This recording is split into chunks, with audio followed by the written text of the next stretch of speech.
It's way easier adding money to your 401k or superhero account or Roth IRA when you know that there's a date in mind when you can retire early and start spending time on what matters most to you. Whether that be hanging with family, whether it be traveling, whether it be just truly not having to work anymore.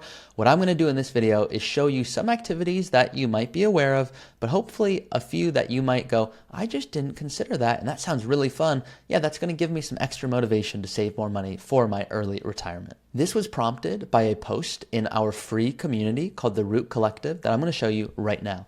So this is free. Anyone can join this if you log in to the collective, which is all the details in the description of this video. So someone named Tommy C, who says, retired in 2024, continuing to educate ourselves to ensure we are living my best life. He's level 4 in our community, and he looks really cool here. I want to give him some props there. Tommy C.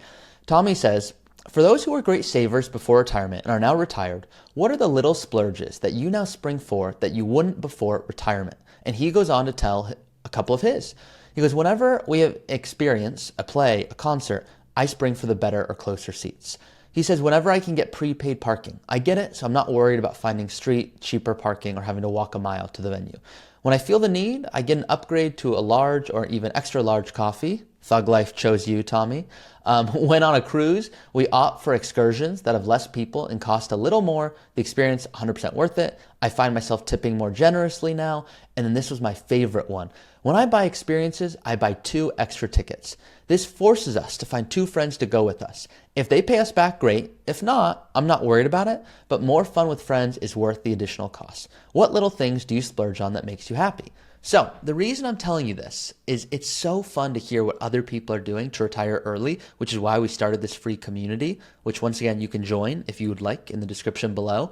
But I'm going to give you some additional activities and ideas beyond what Tommy says here, but this is the post that prompted me to make this video for you guys. If you don't know already, my name is Taublieb. I'm a certified financial planner and host of the Early Retirement Podcast. I'm also the Chief Growth Officer at Root. And what I love doing is helping people understand when work becomes optional. It doesn't mean you actually have to stop working, but it means you can now go, wow, I see I'm in a great spot. I'm working because I want to, not because I have to. This is all I do. I make videos on early retirement planning. You are never going to see me make a video on best new credit card of 2025. That is not my style. That doesn't light me up. I'd rather talk about healthcare subsidies. I'd rather talk about Roth conversions. Yeah, I'm a little weird in that way, but that's what adds value to you in a big manner. I'm not an expert, and I also don't have an interest in credit card point travel hacking. I believe in saving and investing really well, doing the right things, optimizing your tax strategy, not paying more than you need to in healthcare, and ensuring that when you are going to retire, you don't worry, hey, there's something I overlooked. Because to me, that adds a whole lot more weight. Not trying to talk down on the credit card travel point people, just saying that's not my style. So if you're looking for that, you're not in the right place, and I don't invite you to subscribe. If you are going, I like this, you seem excited about this and the travel and the healthcare and the tax strategy and the investing, this is right up my alley, then I do invite you to subscribe because I'd love for you to be notified of future videos. And it's more fun if you're actually excited about the content. I would hope, just like I watch other YouTube videos, I'm a big soccer fan, when I have a soccer video that I see come up, that comes from one of my favorite channels, such as Lorenzo F7. So shout out Lorenzo F7. I'm always excited to watch that video. That's my dream for you guys, is that you guys see a new video gets popped up and go, yes, what's this one going to be on today? If you feel that way, let me know in the comments because I make these videos for you. Once again, there are millions of you that I'm very fortunate over the course of since I started YouTube have been watching this channel, and there's no cost for that. And I'm never going to stop doing this. So that's not going to change. I just love what I get to do, but it's fun for me to get to hear if it really is impacting you and how it is impacting you because it gives me new ideas for future videos. So that's my only ask. This is free content. Please comment below. Helps more people find the show in addition to helps me make better content for you. So I'm going to give you my 7 activities that I think you should consider in an early retirement. Obviously, don't do all of them unless you really want to, but I'm going to give you some stories along the way. I want to keep this fun and entertaining.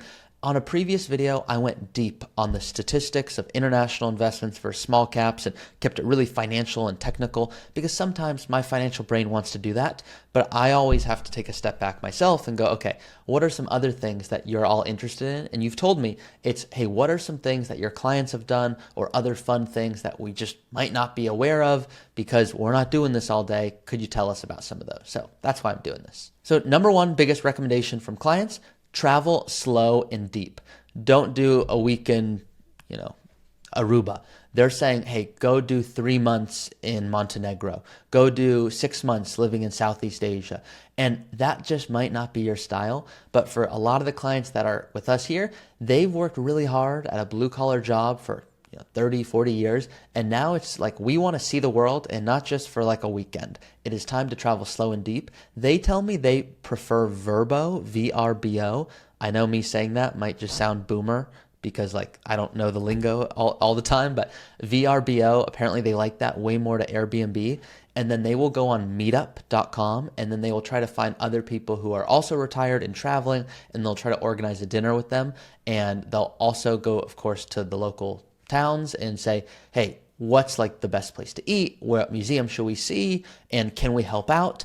And because they're there for a long time, they might find there's a couple that they want to share a lot of time with. And my favorite example is my clients that went to Cuba who were planning to be there for about a week, and then they ended up staying there for 6 weeks because they were finding there was a medical mission nearby. Now, they were not nurses or physicians, but they saw the need for administrative assistance, so they chimed in to help, and they were like, this was so rewarding. So sometimes you need to go somewhere without having the perfect agenda set up, which is very difficult for someone like me who's a financial planner. But luckily, my fiance Alice is much better about saying, hey, we're going to go and we're going to have a loose agenda. But if we don't get to everything, that's okay because other things might come up. Number two is really simple: pursuing passion projects. But this is overlooked. For example, I have someone who's like, hey, once I retire, I'm going to spend a lot of time on wood shop. But what they did is they didn't actually plan for how much it was going to cost for them to have their perfect wood shop set up. And they wanted it bougie. Now, not all of you are this bougie, but they wanted a $60,000 studio to do all their wood shop in. And they didn't plan for that. And what happened is when they did retire, markets were doing okay, but they had healthcare expenses for themselves because Medicare wasn't on yet. And then their kid didn't get a scholarship that they were assuming was going to come, which you don't want to do.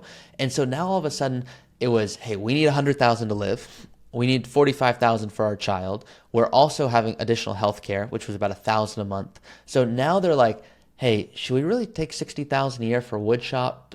I don't think I want to do that. So he didn't do that, but he didn't want to work in wood shop unless he had the perfect setup. So some of you are like, hey, why does this guy need a $60,000 setup to do it? Look, I couldn't tell you. He wants some fancy machinery and he's a cool guy. So if he's listening right now, I think you're a cool guy because he's a client of ours. But the point here, I don't want you to just go, hey, I'm going to spend time golfing, but you don't financially plan for how many golf trips you would love to take. Because I see that a lot where people go, I'm going to pursue my passion, what I finally have time for, but then they don't financially plan for it. So if you want to go golf, if you want to take, 3 or 4 rounds a week, that needs to make sure it's in your plan, regardless of if markets do really well. So let's assume you want to spend $100,000 a year and another $50,000 a year just on golfing. Hypothetical. Okay, well, most people go, we spend about $100,000 a year and then I'm going to golf in retirement. And then if markets don't do well, and all of a sudden they're like, hey, I still want to golf 3-4 times a week. Well, now they might be hesitant, and now they might golf once a week or twice a week because it's, hey, financially, I don't know if we're in a good enough spot to be able to go 3 or 4 times a week. Well, I'd rather have my client work one more year so that even if markets don't do well when they retire, they can still golf 4 times a week. So I will joke on these videos, and yes, it is a joke, that I'm the meanest financial advisor. I promise I'm not mean. At least I don't think I am. Maybe I'm wrong.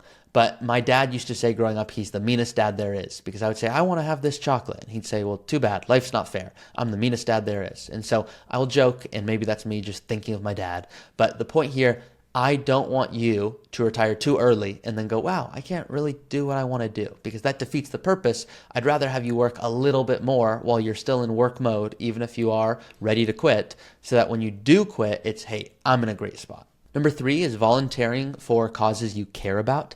This is something that you've probably thought of already, but I had someone who was ready to go volunteer at a pet shelter, and they have pets, and then they just didn't like it. And I was like, well, that's interesting because that's kind of what you were planning to do. And they're like, look, it was just too sad. I thought I was going to like being there and I wanted to help, but I couldn't do it. I could not see how many pets were not taken care of. I wanted to adopt them all. That was my plan. Now I can't do that. And I'm like, wow, I mean, that's sad. Like, what are you going to do now? And they're like, to be honest, that's what I wish I thought of more because this was my plan. So I encourage all of you, if you've not seen it already, I talk about a documentary called In and of Itself. I get no commissions for recommending this, but I have my clients often watch this and they tell me it resonates. So check this out. I think it's on Hulu or Disney Plus. Number 4, I would encourage you to do this one, okay?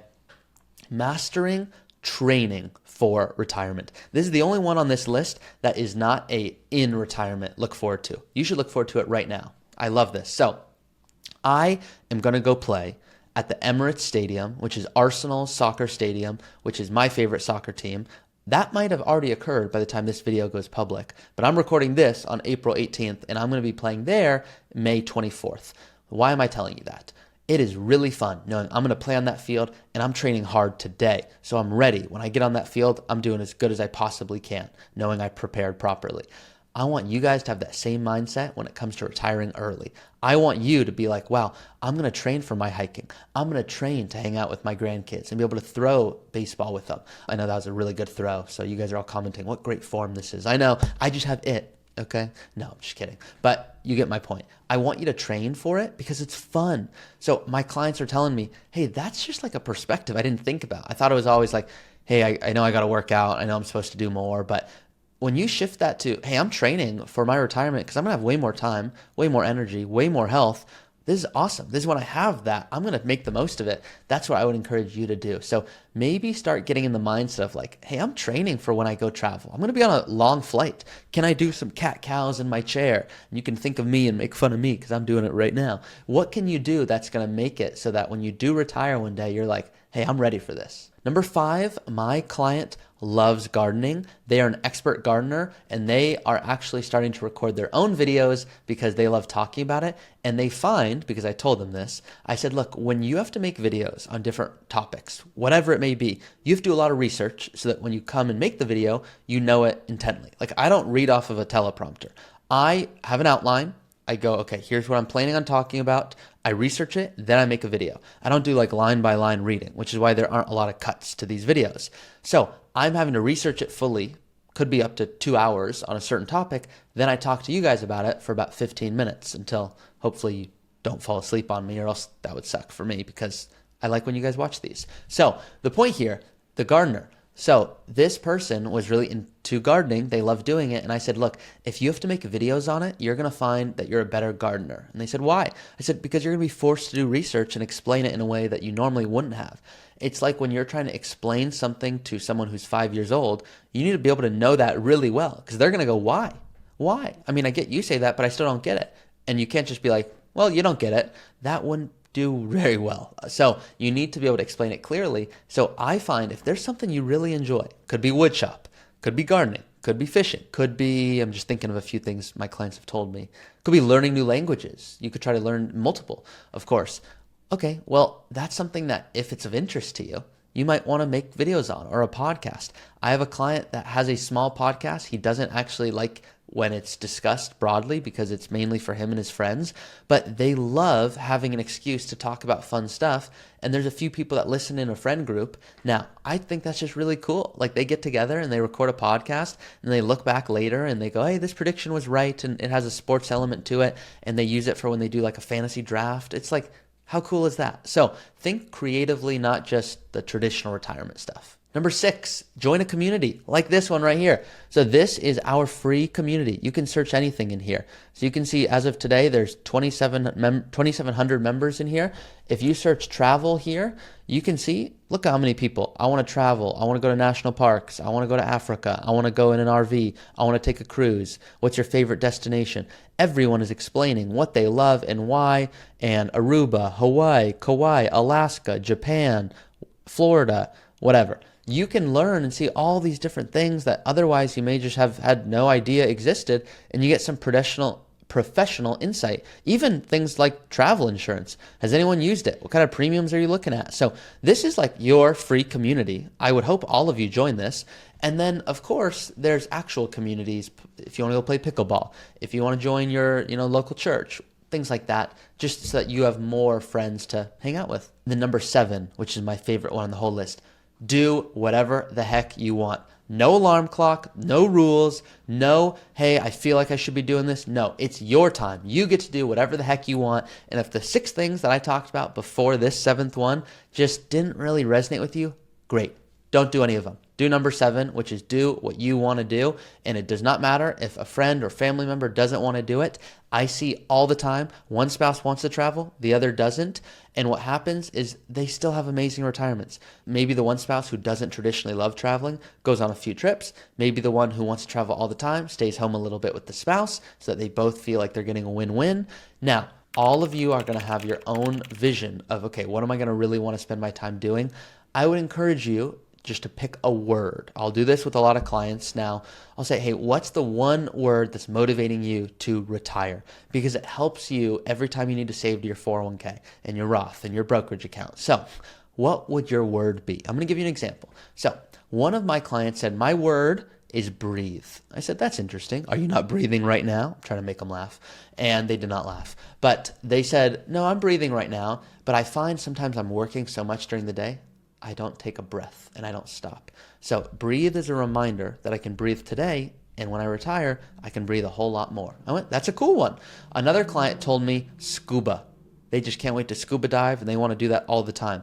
So they have a little post-it note on their monitor at work, scuba. Great. I think, and this is just me, okay, I think it's a little sad, not motivating, because I'm like, every day I look at that, I'm not scuba diving, which is what I want to do. So you could see how that wouldn't work for me, but for them, they are like, oh, it motivates me that every time I send that email, I'm thinking about scuba. I go, okay, that would not work for me. That would depress me. But find your word and think about how you want to integrate it. Maybe write it down. Maybe it can just be your word that you think about. You know when you go to a yoga class and they go, set your intention today. What is it that you want to talk about? Every time I go, I will pick a word. Now, to be honest, I generally forget it about 10 minutes in because I'm trying to work out so hard that I forget, and then I stop breathing. And then the grandma who's right next to me is absolutely destroying me, even though not really, because we're not competing, since we're competing only against ourselves. But you get my point here. So it's funny because I try to be intentional. It's not funny. That's the wrong word. It's, I guess, realistic. That I will tell someone, hey, be intentional, go travel, go do what you want to do. And I believe I am personally doing that, so I don't feel like I'm a hypocrite in that manner, but I do feel like I'm a hypocrite when it comes to actually thinking of that word. And that's something I'll tell my clients. So I know I'm trying to be more intentional, and right now what I'm doing is the beginning of every day when I wake up, after I go to the bathroom, brush my teeth, that's when I will actually think of a word and go, I'm going to try to keep this for the day and have this in the back of my head. Sometimes I don't come back and think about it until the end of the day. Sometimes it'll hit me at like 3 o'clock and I go, okay, I said I was going to, I use a lacrosse ball to massage underneath my feet because I play soccer and my feet hurt sometimes. And so sometimes my word will be like lacrosse. And then at 3 o'clock, I'll be like, that lacrosse ball. Sometimes my word recently has been stop. Like, can I just stop for 30 seconds and just kind of, and it might sound weird, but just like, okay, can I pause? Because sometimes it's like, I know I feel this way. Maybe you guys don't, but like, I mean, surely this email is the most important thing that's ever happened in the history of the world. This is more important than what the president is doing. They need to get this email. And then if I stop, I go, look, it's important, but it's not that important. So I'm trying to be more intentional in my life. If you guys have other suggestions, once again, these videos are for you. We're a team here. It's like when I'm ever, which is rare, but generally, sometimes you'll get in a fight with your partner or spouse. We try to keep it cordial, and we have these really silly hats, cones that we put on when Alice and I have a disagreement because it makes us feel silly when we're talking, and it just helps us. So it's our little thing. But when we do that and we're talking, we're trying to always remind ourselves, okay, it's me and you versus the problem. It's not me versus you. Same thing with you guys right here with me. It's not hopefully, hey, Ari, I hated this video, or I like this video. It's, hey, this was helpful. Could you talk more about this, though? And, ooh, I actually like talking about the community. Could you share more on this? So I want this to be an integrated experience as much as possible. So that's why I really love when you drop comments, tell me, hey, this was helpful. I'd love to see more of this. We are, once again, me and you versus the problem. What's the problem? The problem is, hey, are we optimizing? Or can we spend more money? Or what about tax strategy or healthcare or estate planning or insurance? Or, hey, why am I still losing sleep? Or my spouse isn't interested in finances, or my kids aren't understanding, financial literacy.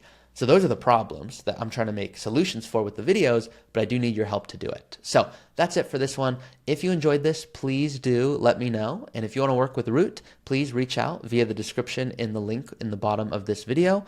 Not bottom of the screen, but in the video. So you'll have to expand it. It's a little difficult sometimes, but it should be simple enough that if you're able to click on the description, it should pop up where you can see like the amount of views per video, where you can see other comments. You'll see there's a section where you can actually go click a link to learn more about what it's like to work at Root, maybe some other things that might catch your interest. And if you end up working with Root, please know that I will be personally reaching out to make you a video to welcome you to Root, because we have a very limited number of clients and we love what we get to do. So that's it. See you guys next time.